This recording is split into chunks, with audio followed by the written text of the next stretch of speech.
That. So hello everyone watching live on YouTube, and hello if you're watching this back not live on YouTube as well. I'm Ben, DivKid. I will show my face,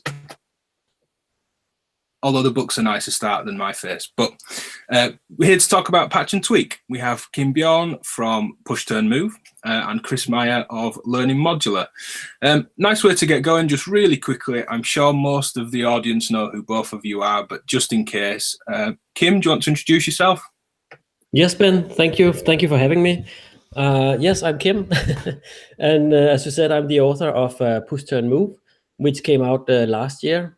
And I don't know if you want my story within Eurorack, but it's fairly new. I'm only 2-3 years in, so to speak, or down in the hole.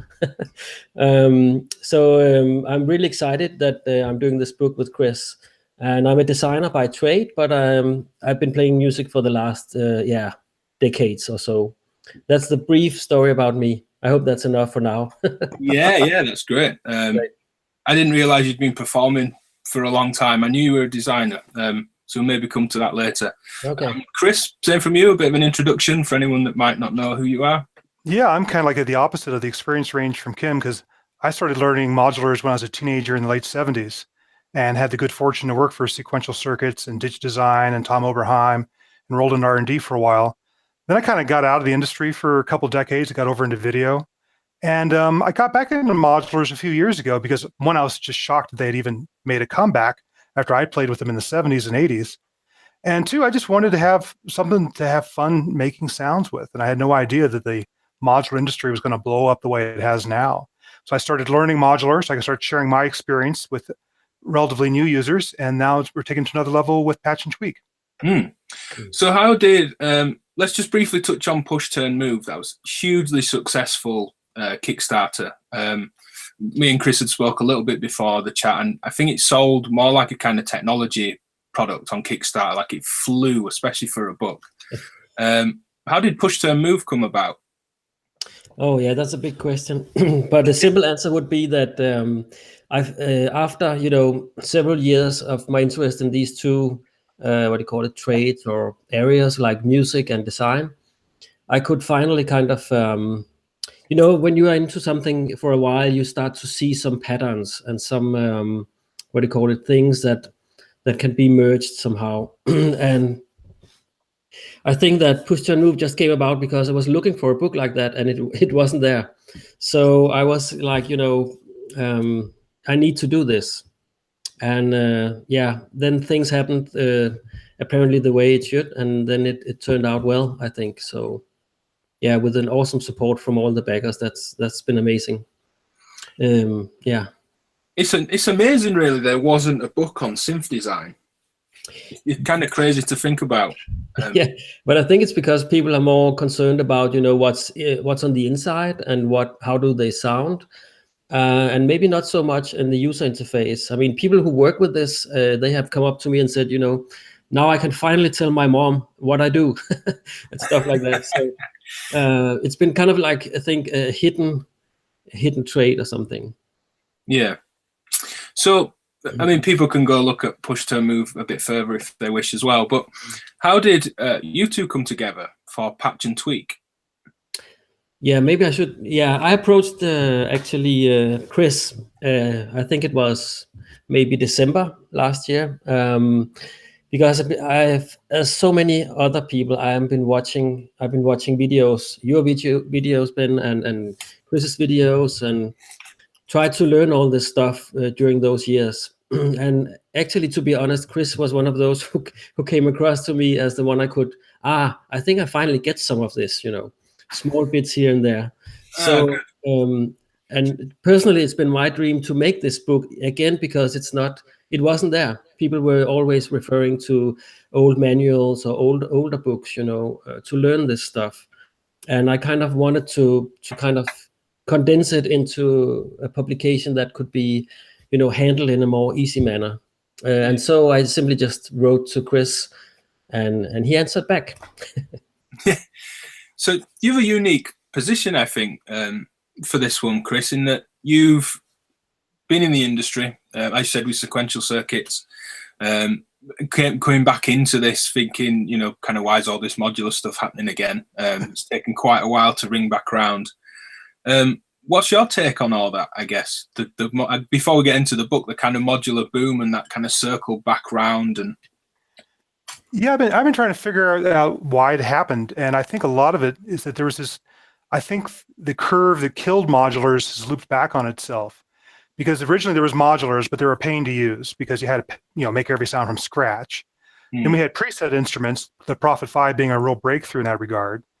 And then we had software you could load into your computer.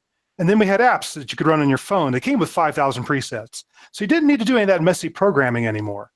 And I think a lot of musicians kind of got to a point where, well, this is fun, but I want to make my own sounds.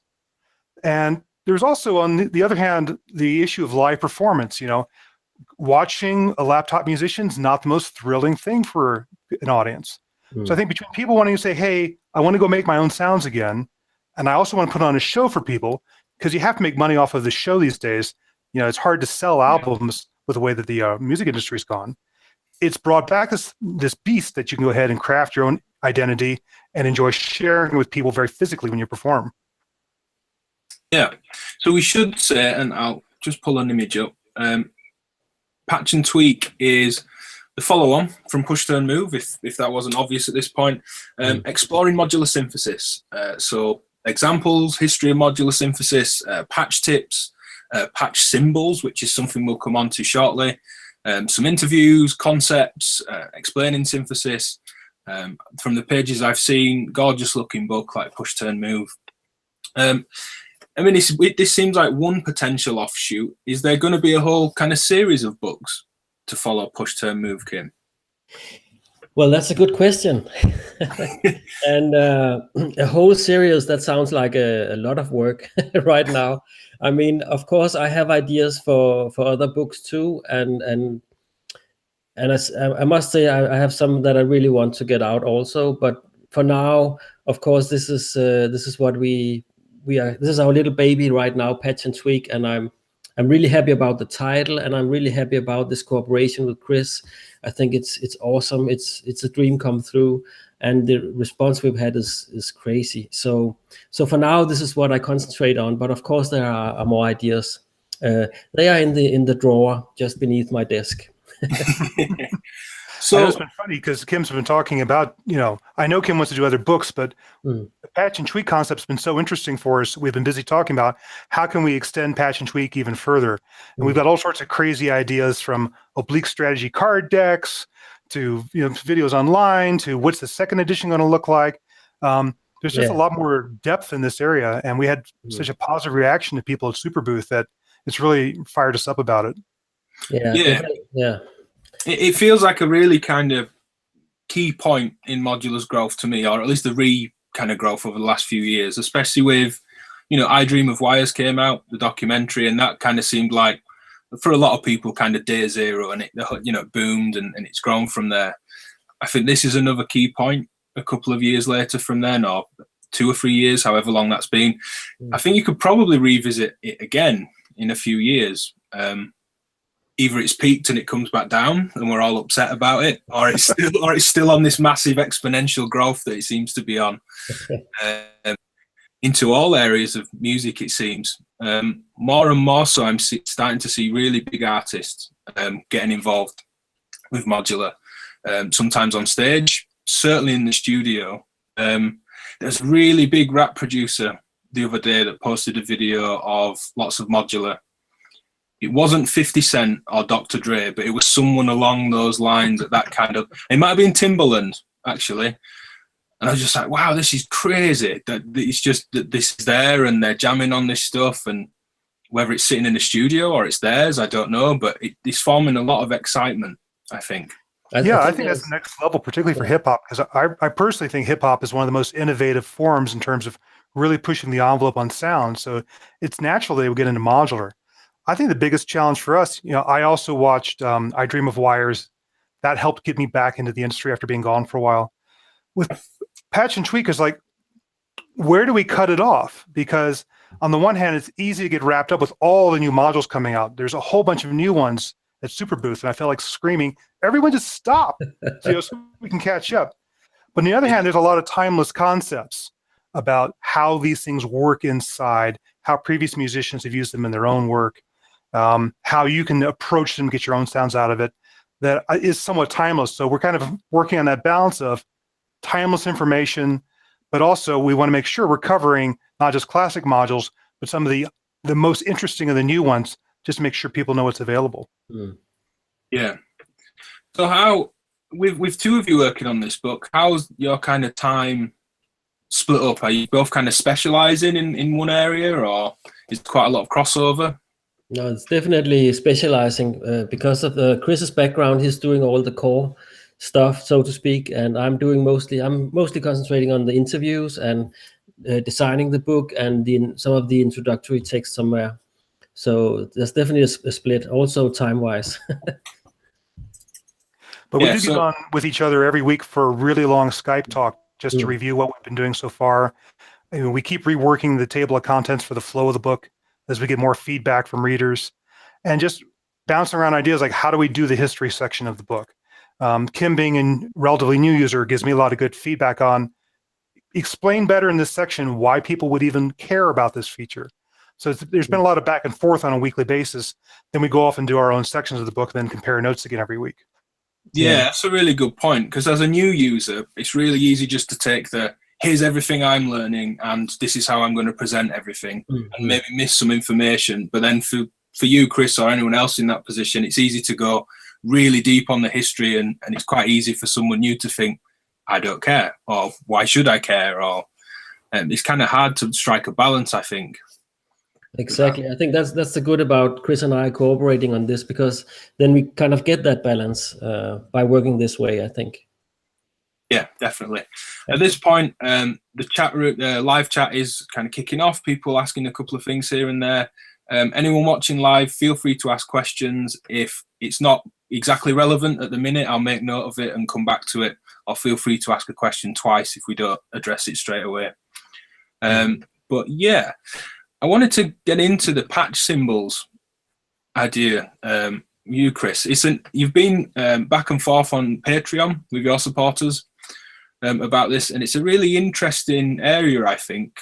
Spectro Audio, I believe, that made the CV Toolkit, came up with an online patch language that I think's not quite being adopted, but seemed semi-promising for some form of language to help with this. Where that all came from is initially, none of these instruments had presets. So the only way people could remember patches was buy a lot of one instrument. Manfred Mann, the keyboardist, had 7 mini moogs. Every time he had a sound he liked, he just froze it like that, then got another mini moog. Or they came with facsimiles of their front panels, like there was a famous Odyssey front panel printout where you just drew markers where all the sliders were.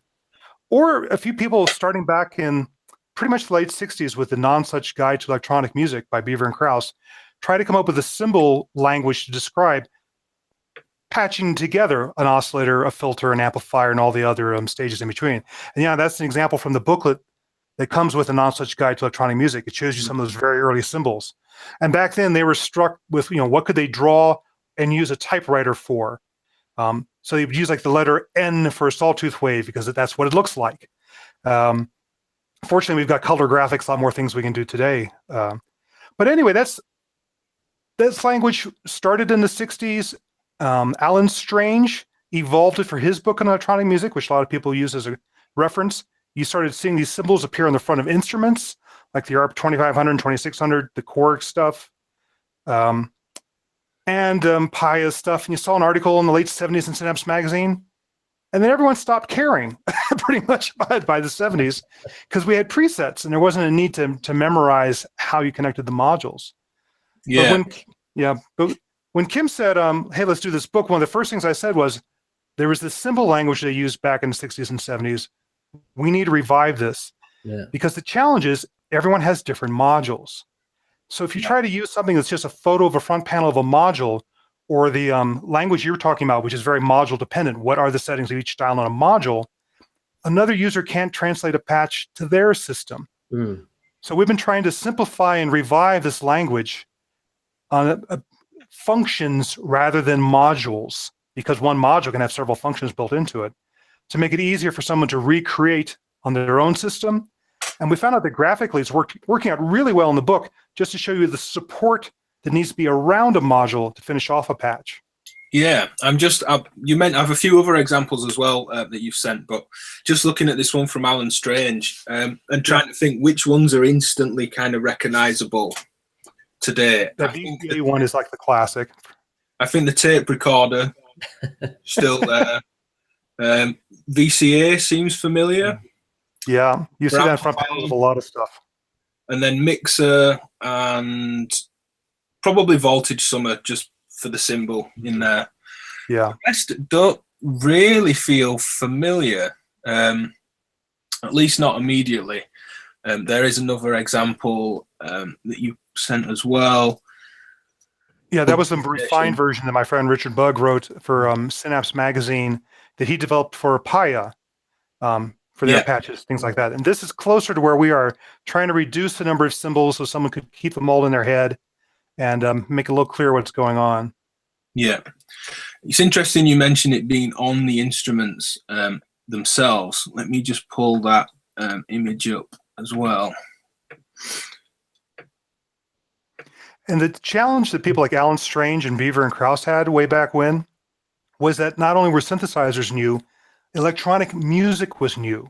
So that's why they included microphones and tape recorders and everything else in the studio, because they had to describe, well, how would you even make music with these things?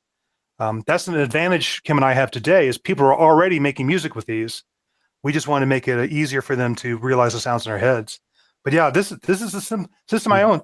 That was my first modular, was a Paya modular, and I remember those symbols from back then.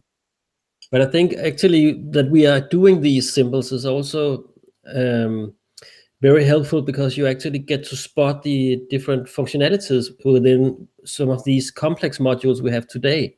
I mean, just seeing at Superbooth how much stuff is put into modules today, it's much easier to kind of, dissect the modules and see, okay, these are the functions I actually need. How do I put those together to get what I want? So that's one of the advantages using the symbol library.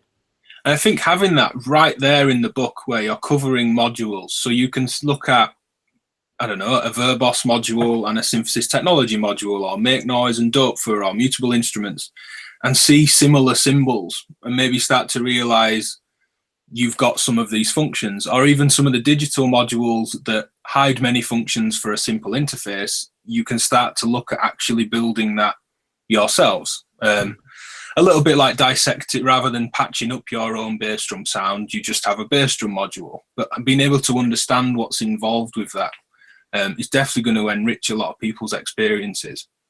You're also making these symbols available when they're finished, if I'm right. Definitely. Yeah. Kim's a much better illustrator than I am. So I started off with some really crude sketches and gave them to him to refine. But he's basically building up a library of symbols as graphical objects that we can use in the book, but he's also going to make things like fonts out of them that we just want to share with other people so they can use them in their own manuals, their own training materials, etc.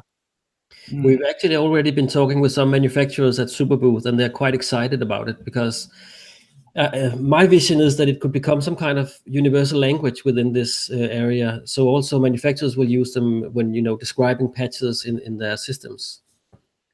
And to get back to what you're saying, Ben, about like percussion modules, one section of the book is we start off saying, here's some classic percussion patches, the white noise splash, the 808 kick, and here's how to patch it with the cymbals. But then we go on saying, okay, here's modules that have each of those building blocks inside the module, and just try to tie things together that way. Yeah, and there's a lot of really familiar circuits. I stumbled on, it's a few weeks old, but fairly recent video from Zoe Blade, that's part of Transistor Sound Labs, that make the stepper acid sequencer, Zoe and Nina. And she'd put up a video about how I make my kick drums. And it wasn't just such a simple, it's a sine wave into a VCA, and then we frequency modulate the sine wave with an envelope, and that's roughly a basic kick. She was talking about adding velocity and some tonal changes. And it was, and she says in the video that once you get to the kind of 808 kick circuit, that's also the toms and the congas, just with different values, and using one noise source across several parts of a drum machine. It's a really common thing. Just while we're on patch symbols, there are a couple of questions directly related in the chat, which I will pull up. Although since YouTube's had an update, you can see the live chat to the right of any live video afterwards. So for those watching not live, you can see what people have said as well. But DB Paulan, hey DB, he often joins these live streams, says, what's the end goal for the use of this language? Is it to document a patch or to teach synthesis? It's primarily, our first thing is to use it as a way for us to teach synthesis in the book. However, I know some people are going to use it to document their own patches and their own ideas.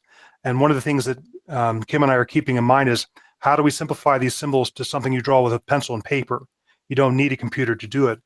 You know, on the other hand, the reason we want to make it a font is that you could use those symbols in anything on the computer as well. So we're mainly using it to illustrate concepts, but I expect some people will use it, particularly beginners, just to remind themselves of some basic patches. Maybe I should also add that we actually count on doing an online editor for these symbols, so you can basically drag and drop these symbols and connect them with lines.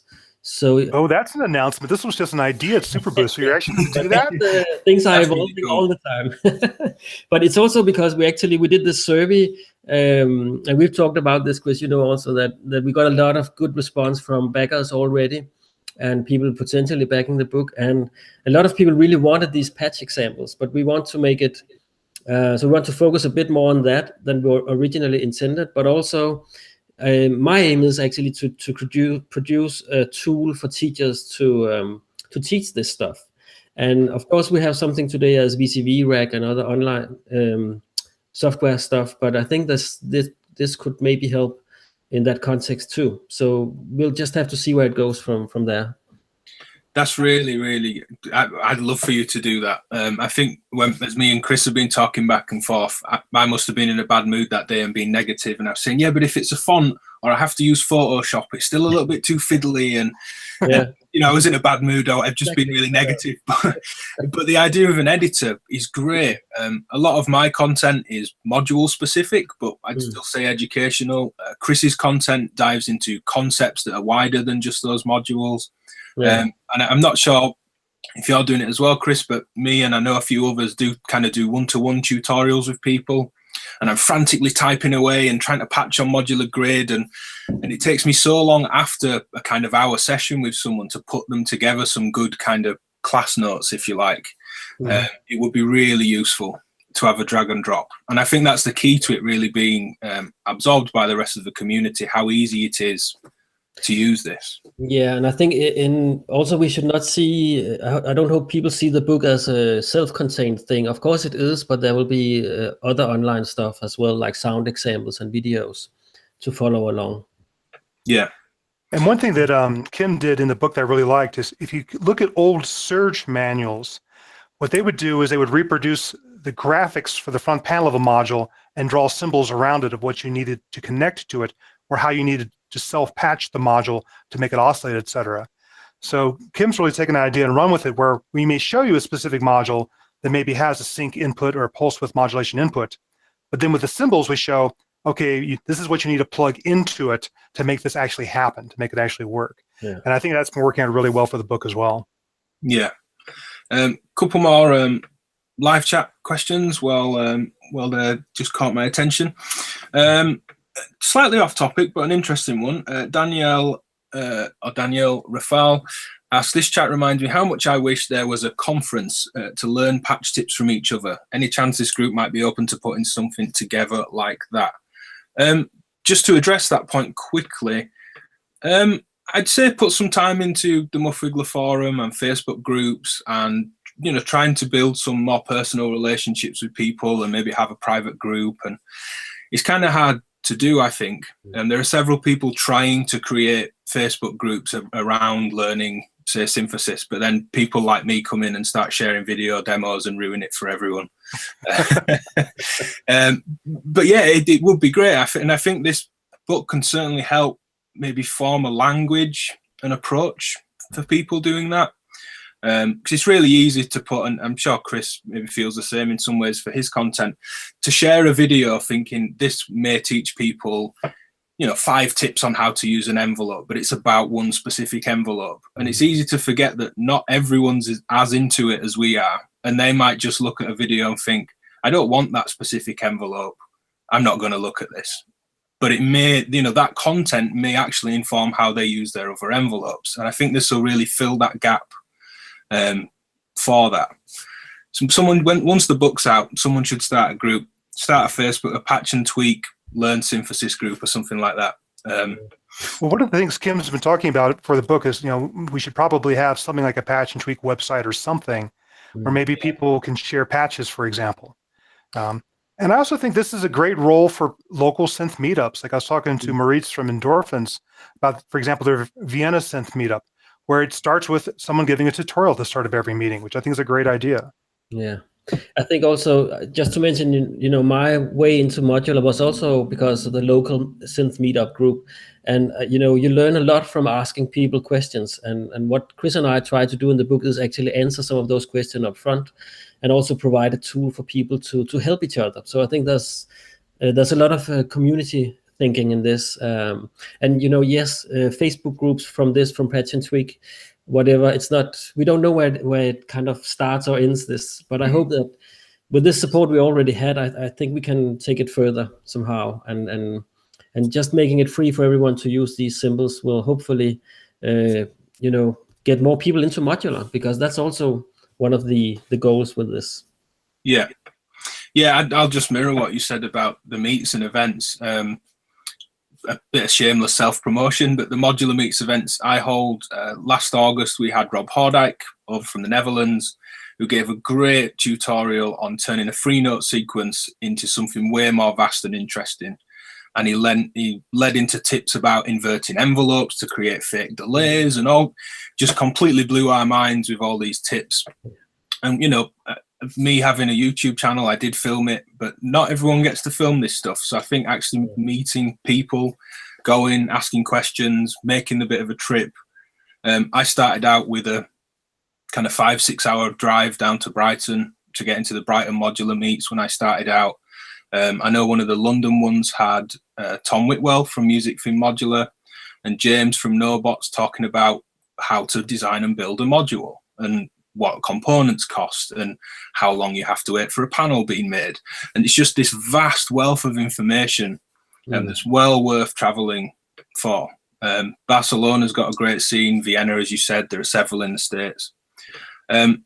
Just to address another question quickly, I think, Chris, you've already answered in the live chat, but for anyone that's not paying attention to that, Dissonant asked, the only book that ever really gets mentioned about modular synthesis is Dr. Alan Strange's Electronic Music Systems, Techniques and Controls. Is this book meant to fill that gap?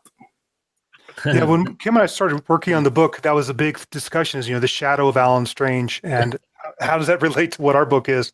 And we realized that our book was turning out to be a lot different than Alan's book, because he had the burden of also trying to teach electronic music. How would you compose with these instruments? How would you record it in the studio?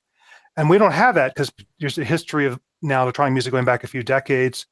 So we can focus on creating the sounds. The other thing that Alan had is he had fewer modules and fewer techniques available to him back then. Today, we've got all these incredible modules and techniques. We've got 40 years of experience that we can build on and now share with people. So Alan Strange's book is still, I think, a very interesting, strict textbook. But we're trying to get much more in terms of, okay, you've heard about this. Let's explain what is meant by that term.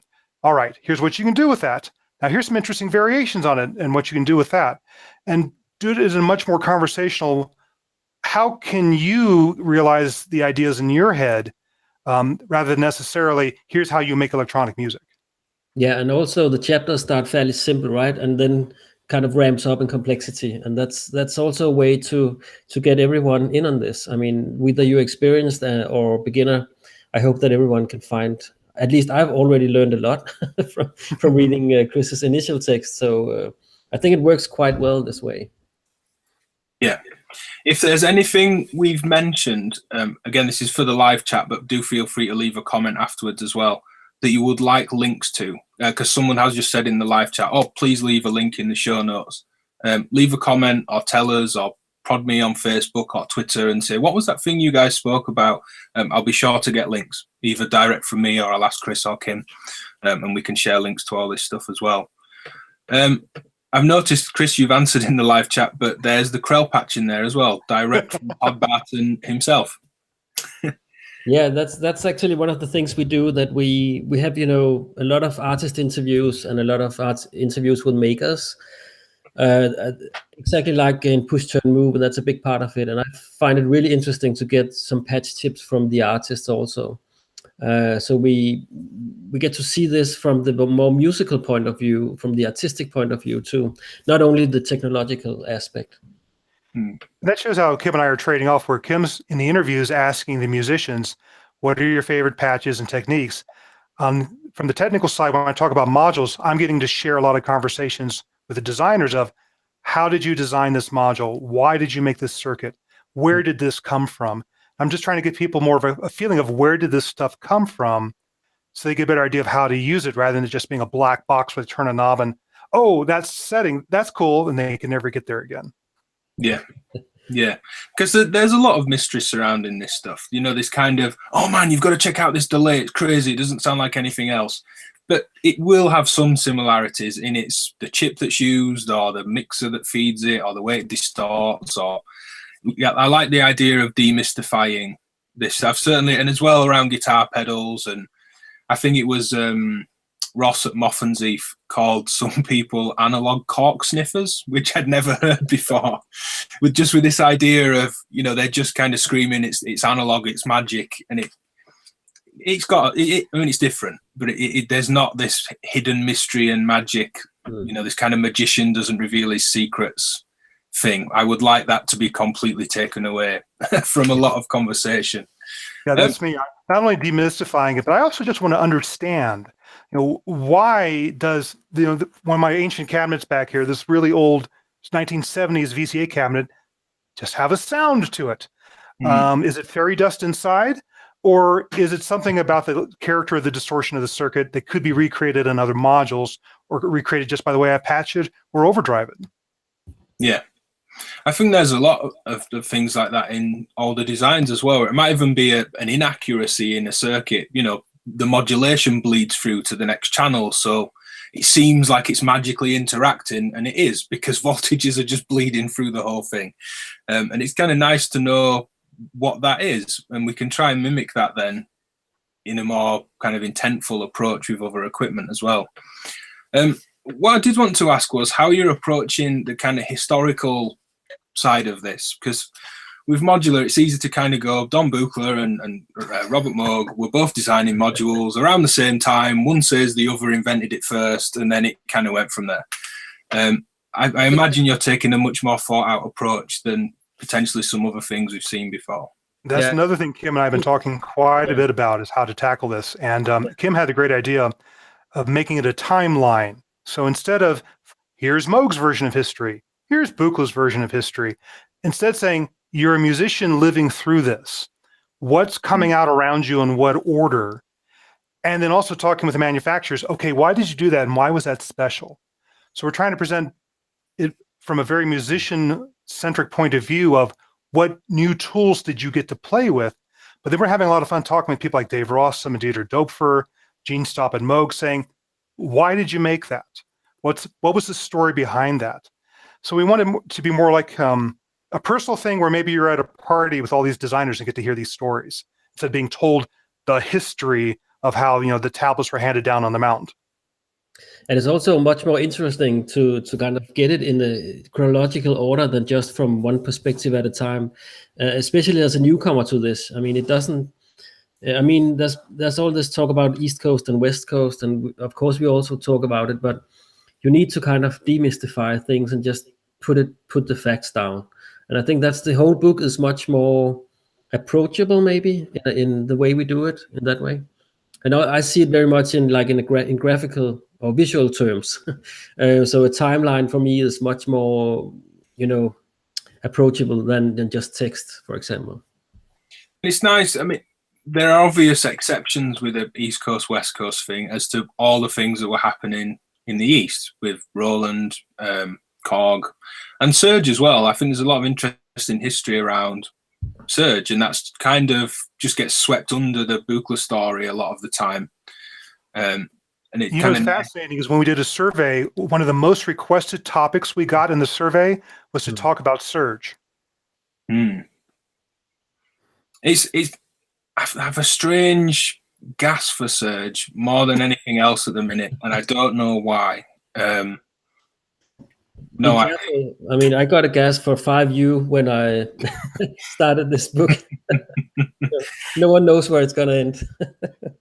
Yeah, it was the Hordijk system for me that made me interested in 5U, but I think that's more Rob Hordijk's design and philosophy, and just spending time with him when he came over to one of the events that I held. And he said, you know, he'll sit on an idea for over a year before anything comes to life. And he had, because we were saying, you know, you've got this system, it hasn't changed for a while. I think he swapped the phaser for a frequency shifter, and that was about it. Nothing had really changed. And he said, yeah, you know, I'm about 7-8 months into kind of chewing the fat on these ideas, and very different approach. And I think just different formats and their history is interesting as well. I think that, you know, Ben, I've been sharing with some of my Patreon followers my conversations with Surge himself about why did he develop his system, and he came at it from a radically different direction than a lot of other people in terms of wanting to break things down to their atoms, exposing every individual circuit that was inside an oscillator so you had access to it. He called it the RISC, the reduced instruction set approach, rather than a complex instruction set where you already had finished waveforms coming out. And he also said he never designed a module except for the overdrive in one stage of his wave multipliers to recreate a musical sound. It was always, what could this circuit do? Which was a different approach than people today, which I think are very music driven. Yeah. Guido in the live chat has just put that he's only interested in what goes in and out of a module and doesn't care what happens behind the panel. That's with a little bit of chat, me calling, quoting the analog cork sniffers, those that say analog's just magic. There's a little bit of chat in the live chat about that. So with that kind of in mind, you know, this approach to design and sound, is there any look at the kind of circuits in the book, or is that kind of pushed out of the way because that's usually the focus of a lot of this kind of document? Yeah, there's no schematics, if that's what you're asking. Here is a ladder filter, here is a diode. But there is a lot of talk about what is the character of a particular circuit. Why do sine waves sound different between different oscillators? Because it's really hard to make a sine wave. So different people use different shaping circuits. And we're just trying to break it down into musical terms, not like, put on your electrical engineer hat and let's go design a module, but just why are they different? Well, there's this difference in the way they were designed, which gave this one more harmonics. Do with that what you will. And so we're trying to find a medium ground between, we want you to be informed about why things are different, but you don't need to be an electrical engineer to understand why or to use it. Definitely not.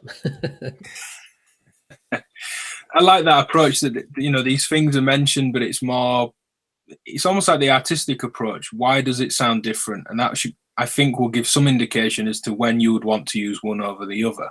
A lot of people getting into modular and Eurorack have a little bit of a filter binge. They get the kind of filter junkie phase of getting into Euro where they've more filters than anything else. Is that a phase? I haven't gone out of that one yet.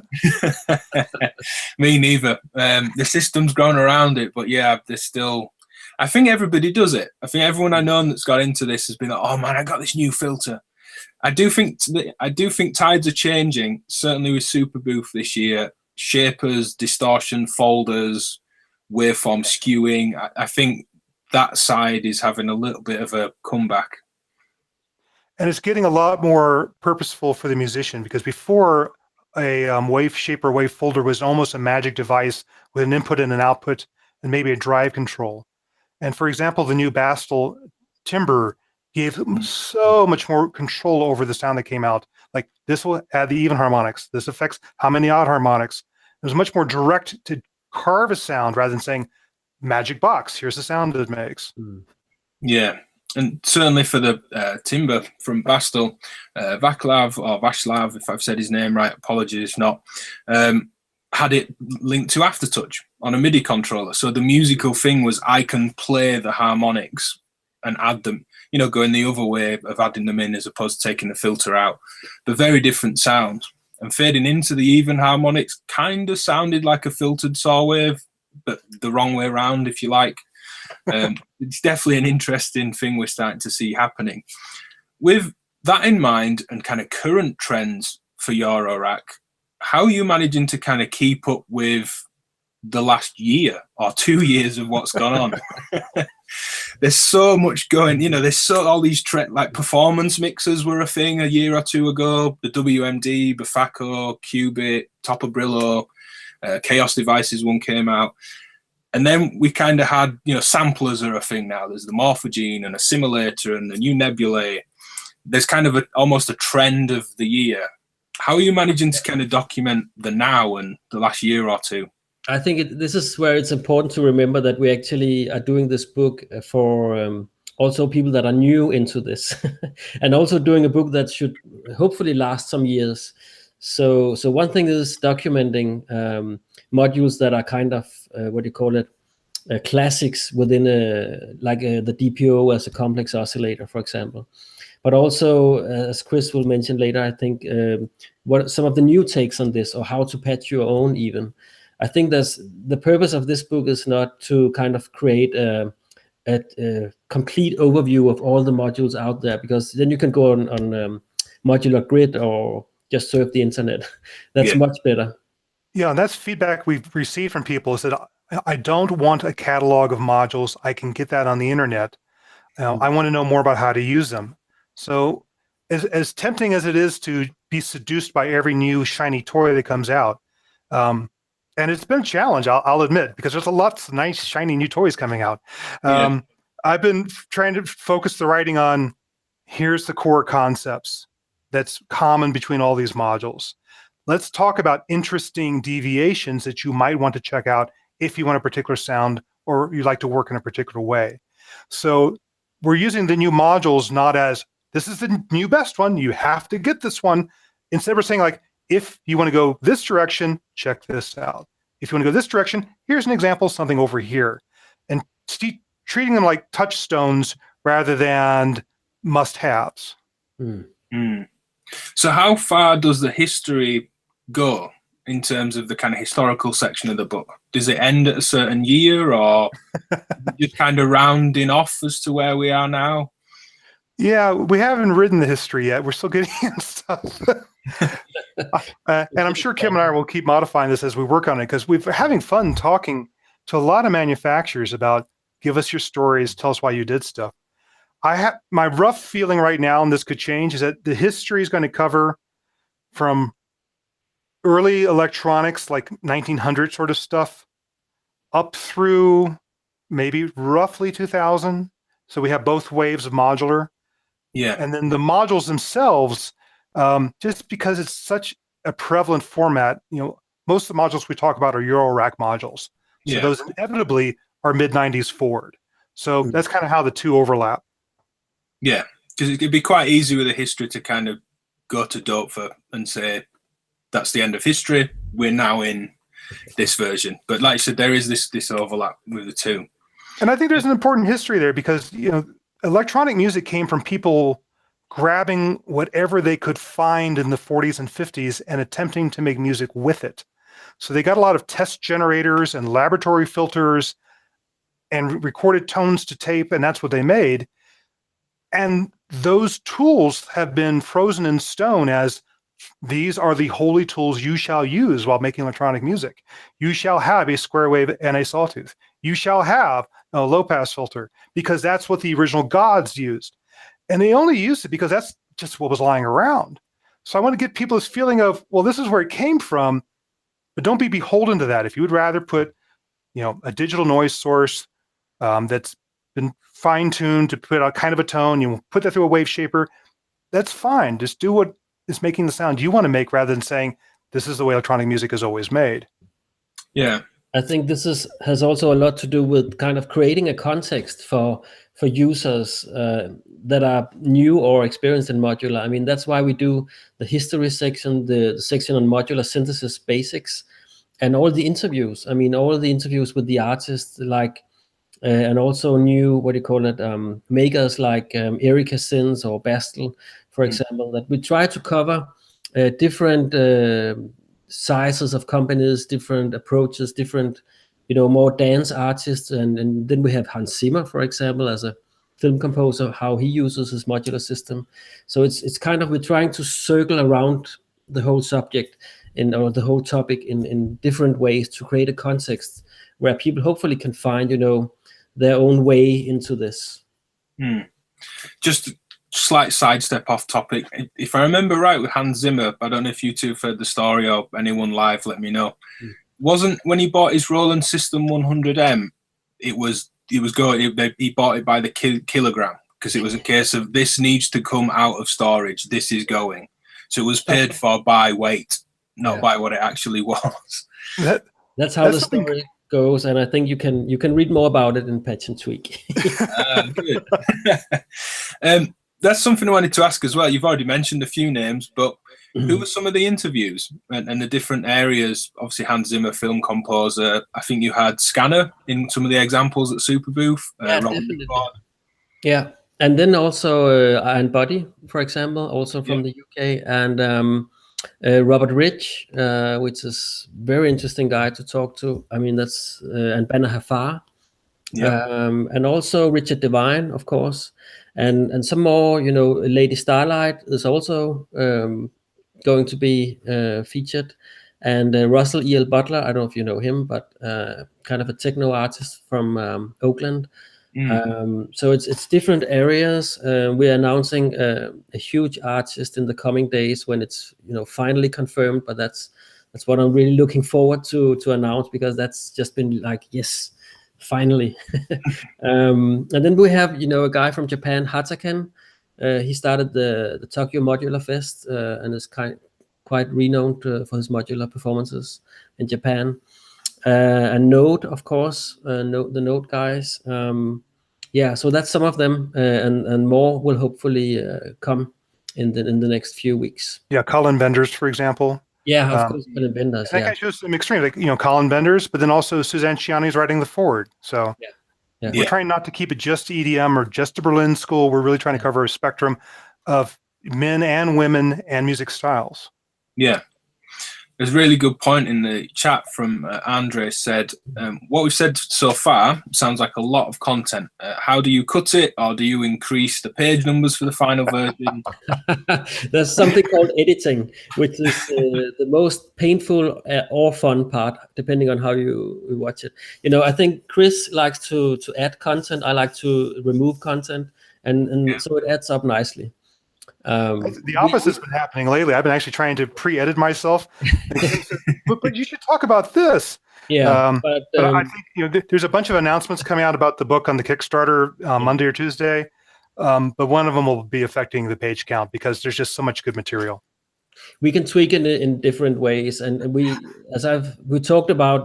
This is kind of a one shot. We have to do this right because it's a book. It's not a video. We can kind of go back and re-record. So it has to be as good as possible, and I really hope to make it as good as Push Turn Move. We should, as we haven't actually shown the page yet, mention this is still live on Kickstarter and will be. There's 8 more days from now, so you've pretty much a week from seeing this hit YouTube or from now. It's funded. It's definitely going to happen. Funded in around 10 minutes, I think. We were quite surprised about that. I couldn't believe it, but yeah. Yeah, it was a bit of a blur when it went up live, but this is going to be like the best pricing you're going to ever get on the book right now during the Kickstarter. There's also a few bundles like some Sounds.com subscriptions and things like that. Slipcase edition. If you want your name in the book, if you want a signed copy, this is going to be the only chance for those. I keep, everyone's trying to find a module on sale or something used. Well, this is the sale for this book is right now. Yeah. And I see we just mentioned just off air before we came live that a trend at Superbooth this year was to use a blank panel, almost like a business card. I see there is a 4HP Eurorack patch and tweak blank panel. Yeah, you need a blank panel that says patch and tweak. That's what you got to do. Yeah, we joked about how many blank panels there were that people were giving away at Superbooth this year. I can't find it now. I've got like my KnobCon panel that I got like a couple years ago. But we're trying to think like, guitar picks not of any use. What else do you put in that people can actually get some use out of? Yeah. And blank panel was pretty obvious. That and stickers. There will be stickers, of course. Yeah, I think it was Vlad that does Euclidean circles from VPME that has been in the live chat. Said the stickers are what holds the community together. That is the modular scene. We used to joke that we were joking during Superbooth that you could throw out a sticker with a fish hook on it and just reel it in to get people into your booth. Yeah, I didn't have enough stickers with patch and tweak on, honestly. So we ran out. Yeah. Yeah. You had a few hundred, didn't you? Yeah. I'm going to pull up a couple of the example pages from the Kickstarter page. But how was Superbooth for you both? Relevant topic, as it was only a week or two ago. Not a totally strange thing to have, but a different thing to have at this kind of event amongst all the gear, I think. How was it? Do you mean by, exhibiting with the book or? Yeah. To be there showing a book and something totally different. I can give you the story. Last year, Lars, my buddy, and I were running around with a beta version of Push Turn Move on Superbooth, and we kind of felt that we were sneaking around and trying to get people convinced to get into the book and stuff like that.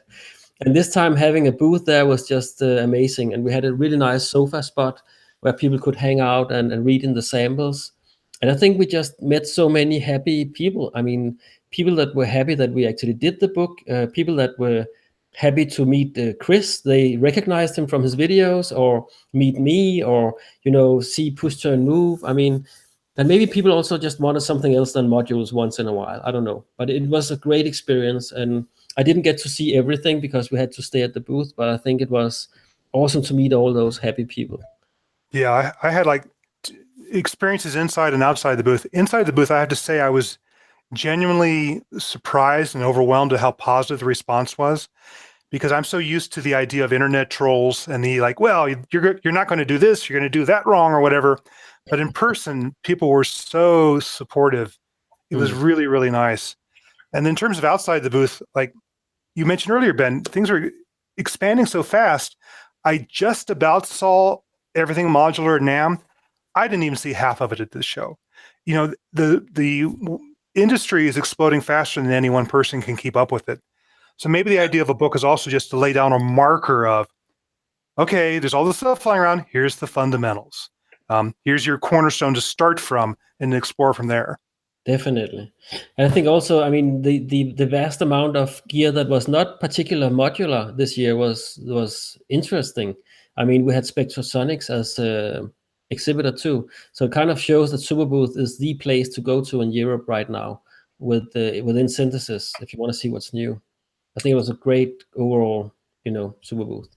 Yeah, I think someone commented on another video I'd made earlier that it's in 3 years become the worldwide synth event of the year, which I think it has very, very much is. It's got a similar vibe to the small events like I run and others in the UK that I get to. It kind of seems like that scaled up. It doesn't feel too trade show and business led. I mean, it is. People are paying for booths and public people are paying for entry, but it still retains a lot of that vibe. And I visited Schneider's Laden on Monday after the event. And, as soon as you were in there, it was, what can I get you to drink? Just such a lovely kind of community around it that put on the event as well. They were offering beer and coffee and water and juice and, there's a kitchen, go get what you want. And I don't know of other events and trade shows that I've been to that are like that. They don't seem to retain that kind of community feeling in the same way. And yeah, it's definitely growing like crazy. I think me, Matthew and Greg that do the Modular podcast shows went, and they're not all online, but we've got over 60 videos, I think. Wow. From the event, some of which were done before the event. So it'll be like it's going to struggle to edit this, but we've got about 3 hours of content with Mark Verboss at his place, and it's full of amazing stories, looking at pieces of gear I've never seen before or even heard of. He's showing us how he manufactures the stuff in-house. So there's other content like that, but it was 50-something videos from the actual event, but there were 250 plus people exhibiting. Wow. There's just no way to get around it. It's really kind of full on. So I guess we should kind of start looking to wrap this up, kind of give everyone a few minutes in the live chat if they want to ask any questions. And just say, is there any kind of stories we've missed, things that are coming? I guess, when is it coming, roughly? Exactly. I wanted to just say that I mean, backers can expect the book to be out like in the beginning of October at the latest. Of course, it depends on where they live in the world. Last year, we had like backers from 55 different countries. It's probably around the same this year with patch and tweak. So, but in the end of September, beginning of October, that's what we aim for. And the nice thing is, if we've had a lot of modular stores and vendors really interested in the book as well. So we think a lot of people will be able to get copies, or at least see copies locally shortly after the book is released. Yeah. But it's definitely something we're doing this year. A lot of people think, well, this is a year off or 2 years off. Oh no, we're full speed on it right now, and it'll be out well before Christmas. It's really nice you mentioned stores. Kimry Beats, the Welsh modular shop, he's actually stocking, and you mentioned Ian Boddy that runs the DIN label. He started a sub-label, Tone Science. Again, shameless self-promo because I've got a track on there. But a really, even ignoring my track and my bias, a really great compilation of modular music. Doesn't feel like a compilation. Ian's done such a good job to create this kind of pathway and journey of sound. And they've picked that up. So it's great to see a modular shop stocking modular music, and then to, you know, be stocking books as well. And I think that's going to just push those stores even further to become these little community hubs. That's a good point, actually, going back to, I forget who asked it, but this kind of idea of a conference for us all to learn from. If there's a modular shop, try and go down there. I know before I was into modular, the better music shops, be it drums, guitars, would let you hang around all day and play stuff and chat to the staff, and there's some knowledgeable people. Just a funny thing that's come up in the chat, Vlad from VPME says you can't be sneaking around Superbooth. Last year, Vlad had a modular synth in like an Indiana Jones style bag on battery power, trying to sneak in under Andreas Schneider without having a booth. And he did the same as you and got a booth this year. So yeah, just a reminder, last couple of minutes for anything in the live chat. We'll answer any questions. But yeah, I mean, one thing I wanted to ask before we close this off is, with how good push turn moves looked in terms of a book, the design of it, the quality of the photography, and the example pages from Patch and Tweak as well, are you having to do a lot of the photography in-house? Are you having to travel around to document artists and systems? Are you having to buy lots of gear in or borrow gear? It depends. You know, for the cover for the book, we actually have a lot of modules that are loaned to us by manufacturers, and I actually had the photo session this Friday. It was a mess, but it worked out really well. So we had to photograph, you know, every module for the cover in the same lighting circumstances. And for the inside of the book, I mean, we hope to, you know, use photos directly from the manufacturers or from Schneidersladen or, you know, distributors. And that's actually what I did last time with Push Turn Move, because it's impossible to make a book with that many photos and, you know, having that done specifically with a photographer, because that would cost like 100,000 of kronos at least. So for this, there will be some photos that I buy off, you know, artist images. I might buy those from photographers. Some donate them, very friendly of those people. And, you know, it kind of varies, but it's definitely not, you know, custom photography, everything. It's just, I'm very good at Photoshop. Let's put it that way. Yeah, it's a lot of work trying to match all these different sources, as said, different lighting and everything else. Yeah. Skimmers Cass. I don't think it's just me that tends to get words wrong. Wouldn't know how to say that. But they've asked in the live chat, how important are you aiming for this to be for someone who intends to own modular gear but doesn't currently have any? Yeah, that's one thing we've been sculpting is the what we've been calling like a getting started or a starting points chapter. Is in addition to there being a section that's an introduction to modular synthesis, as if you've never patched a module and you don't know what people are talking about, there's a section for that. But also there's a section where we say, okay, maybe you have sense and you want to get into modular, what's our ways into it? And we talk about software modulars. We talk about semi-modulars and even give patch tips for a few classics and new ones. But then we talk about, okay, what are the formats available? What do you need to think about in terms of like case and power, not just what modules you want? How do you put together a basic system? And we're putting all that at the front of the book now before we say, okay, now let's start talking about modules. Is we want to show people an on-ramp to get into this world. Yeah, and I think we also look at specific semi-modulars and software like a VCV rack, for example. I mean, it's a fact that we all know that being into modular synthesis costs some money at least. And a lot of people are starting for free or, as cheap as they can these days. And that's just a fact that we have to acknowledge. And the jump into the physical or the tactile experience is... We try also to kind of, close that gap maybe, or make it easier for people to go from one to the next one. Yeah. A couple more questions before we close this off. I've done my, last call, ringing the bell at the bar. Andre says, really looking forward to the release. Is it all printed in Denmark and shipped from there? It's all printed in Denmark, but it's shipped from our facility in Denmark, or not our, but a facility in Denmark. It's shipped to the fulfillment center in the US and one in the UK, and we ship from there. That's how we do with all the other books, and it works quite well. Yeah. Guido says, have you considered the binding? It would be nice to have a type of binding where the book will stay open while you're working on a patch. Yeah, it's gonna be. Yeah, I know that it's gonna be the same binding as push turn move. So yeah, that's it. So yeah. It's just a question of how much you want to open the book. Yeah, at least for the initial version, because we've also had a surprising amount of positive response from people who want to use this for education as well. So Kim and I have been talking about what can we do in terms of having like a teacher's guide online that people can use as a reference of how to go through the book in an educational environment.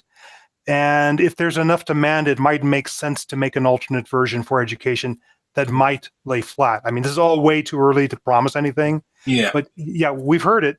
People saw the one we had showing sample pages at Superbooth. It could lie flat, and light bulbs went off in people's heads and went, okay, kind of hard to do a spiral bound on like a 350, 400 page colored book. Yeah. But there must be solutions. So yeah, we're thinking about it. Yeah. And Maybe you have to get the one with the blank panel and use the blank panel as some sort of semi-weighted bookmark. And work that way. Yeah. But I think it's also fair to say that people have perceived, push turn move as a kind of a coffee table book, though it's not kind of intended in that way. But patch and tweak will be much more instructional. I hope it will look as good so that people will have it lying on their coffee table or in the studio. But it's much more instructional, but it will be nice graphics. I promise that. And also, we do a dust jacket for some of the versions, which will have a pleasant surprise on the inside for those who like, let's just say, black modules. Maybe. And I wanted to key off some of the that Kim said we're very conscious of is a large amount of this book is educational, but we don't want it to be boring. Exactly. So not only we're trying to make it visually attractive, we're really talking about pacing of learn about modules, learn about how musicians use those modules, learn about more modules, learn about a different musician and a different approach.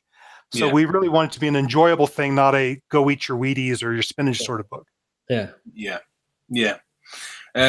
Another couple of interesting questions. I don't know whether push turn move was, but how about a Kindle or iPad edition? That's from DB Paulan. And then he followed up as well and said an electronic edition could have links to sounds produced by the illustrated patches. which sounds like great, but a lot of work.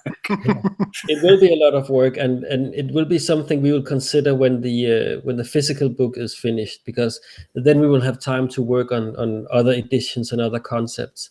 But again, we can't say for sure, because it's also a matter of having this thing, work also in an economical sense, and with all our resellers and stuff. So, but we are very focused on the educational market and really want to support people who want to teach and learn this stuff, because that's what we're here for. I mean, and I'll tell you one thing that definitely is in the book, because we've talked a lot about these issues, about electronic versions, things like that.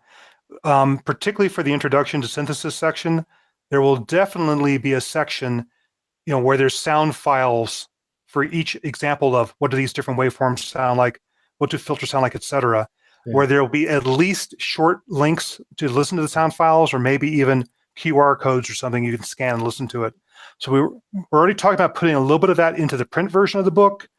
We've been talking about wanting to have some sort of video channel where we can share more about highlighted modules, or where maybe Kim asks a question and I show how to do something.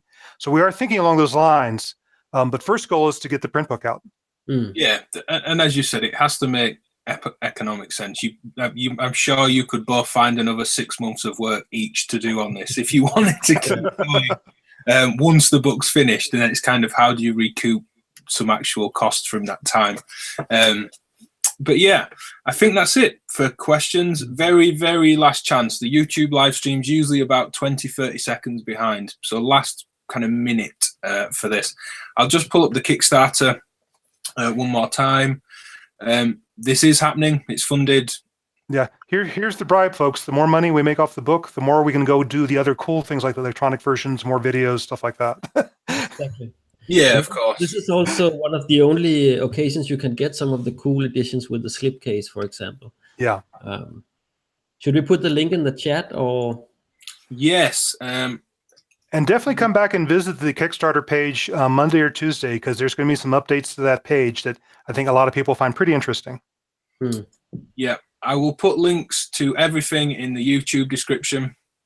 If there's anything I miss, either let me know in the live chat if I've missed it, or leave a comment. I'll ask Chris or Kim if I can't answer any questions. The link is there for anyone that wants to get the book. I think I jumped on it in the first 10 minutes. Off the back of Push Turn Move. Last thing, it'd be cool to have a web page for the book and a forum on the web page for users to upload what their patches sound like. We sort of touched on that a little bit, and it could be, I imagine, like how the Rebel Technology Owl has a kind of user thing where you can put a SoundCloud link and a patch description, but again, time, money, cost, development, Exactly. Yeah. and being discussed. Yeah. But maybe I should also add that, of course, we are also open for looking for collaborators on these topics, because it's a fact we can't do everything ourselves. So if anybody out there listening. Yeah. Where's the best place for anyone to get in touch if they do want to discuss anything for the book? It's writing to me, at least. It's info@pushturnmove.com or kim@pushturnmove.com. And they can also write to Chris, of course. And I have a pretty constant Facebook presence. I have a Learning Modular Facebook page. You can message me there. And for that matter, there's a Patch and Tweak page on Facebook as well. Yeah. And just to plug I know it's a different thing, but to plug Chris's Patreon, as a supporter of Chris's work over there, you get a ton of extra videos. I've seen a lot of this stuff as a Patreon. Someone mentioned earlier, was there a public survey about some of the things that were in the book? I know as backers to Kickstarter, you get that as the backer and the development and the updates. And Chris is sharing a lot over on his Patreon page as well. So yeah, my Patreon tribes have just been really wonderful as a sounding board for a lot of things that have gone into the book about refining the patch symbols and other things like that. Patreon's been a really nice ecosystem to work with really involved users, and that's been enjoyable. Yeah, I know for me as well, and we approach our uses of Patreon quite differently, but it does form its own little kind of micro community that's really useful, like you said, as a soundboard for this kind of thing. So yeah, any comments, do feel free to leave them, as I've said, and any kind of closing messages from you, Chris? No, I got to get back to work. Actually, I guess we have to write this thing now. It took me several days just to go through everything we saw at Superbooth and say, how does that affect what we've written so far? And also, we talked to a lot of users, and hearing what they had to say has affected how I'm writing the remainder of the book. But I'm going to Moogfest next week. I'll be hanging out there if anyone wants to say hi. But beyond that, be writing the book for the rest of the summer, and I'm looking forward to getting it in everyone's hands. Yeah, what can we expect from your videos as well? Has that been pushed aside slightly, or are they I'm doing videos in parallel? Like actually, right before this session started, I was editing some videos on the Telharmonic. I've got some stuff on the Trogtronic M277 tube VCA. That's the center module on the front cover. So while it came through here for the photography section, I grabbed it and did some videos with it. I've had to slow down on the videos because I'm putting a lot of effort into the book, but there'll be a lot of videos later on, and there's going to be some crossover too in terms of creating videos to help support the book. And anything from you, Kim, to close with? I just want to say thanks, Ben, for hosting us, and thanks for all people listening and backing us. I mean, it's been awesome. And I think I'm also going back to work. I have to rewrite some interviews, do more interviews, and just design this whole thing. I'm really looking forward to putting this book out. I can't wait to read it myself. Yeah, me too. And for me, I'm back to editing Superbooth videos. I can't think straight, and it looks like my modular's kind of been sick and spat modules all down the desk. And yeah, until I get over these Superbooth videos, which they'll all be up by middle of next week, I'll be back to normal with normal kind of content as well. Yeah, that's awesome, because I only made it to like 27 booths, I think I counted total, and I know that was lucky if that was half of them, so I'm glad you did it for me. It was really funny. A couple of artists and friends said that they may be at a booth, and I just kind of slightly rudely interrupt and just say, can I come in 10 minutes for a video? I'll be back, just to kind of pre-prepare people. And they went, oh no, just do it now. We'll watch your video later, or we'll watch it live. And I know Robin, who's in the book Scanner, said, I've come just to talk to people. He said, I'd rather you document all the products and the kind of presentation of those products, and I'll meet everyone, than me look at all the products and not have chance to then interact with all these people later. And I think it's a nice way to approach it. Yeah. So yeah, great. Well, thank you very much for joining me and having this chat. It's been really interesting. As a fan of Push Turn Move and Patch and Tweak so far, it was great to be able to talk to you. Thanks for everyone in the live chat. And yes, I will see anyone in the comments. Cheers. Thanks. Thanks.